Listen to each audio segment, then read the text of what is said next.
Ferracci, ministre de l'Industrie et l'invité de CNews et d'Europe 1 ce matin dans le grand rendez-vous avec les Échos. Marc Ferracci, à un moment où les Français qui travaillent dur et qui voudraient un moment de répit pour les fêtes de Noël, qui depuis des semaines ont pris leur billet de train pour aller voir leur famille, leurs amis, préavis de grève, menace d'annulation des trains.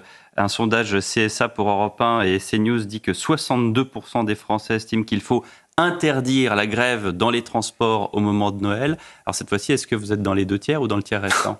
Ce que je veux dire, c'est que les Français ont le droit de fêter Noël en famille et qu'il faut tout faire pour que cette grève ne dure pas. Il y a un préavis pour le 21 novembre, je crois.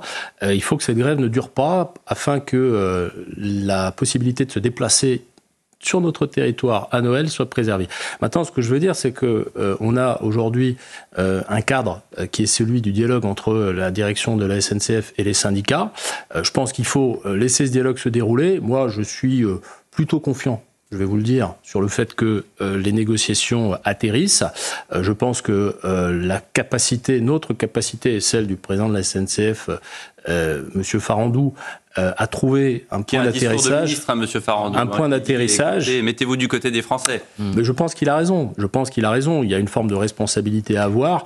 Je pense qu'à la fin, les syndicats de cheminots seront responsables par rapport à tout cela. Mais c'est pas du chantage du côté comme tous les ans, les syndicats de cheminots qui annoncent un préavis de grève avant les fêtes ça pour arrive. obtenir des augmentations de salaire. Ça arrive assez souvent. En l'occurrence, c'est principalement le sujet de l'évolution du fret SNCF, de la manière dont ce fret va évoluer d'un point de vue institutionnel, d'un point de vue commercial et économique, qui motive la grève. Mais derrière, il y a des inquiétudes. Moi, je pense que les inquiétudes peuvent être levées. On ne va pas forcément rentrer dans le détail technique du dossier, mais il y a un certain nombre d'éléments qui nous permettent, à mon avis, de trouver un point d'atterrissage à cette négociation.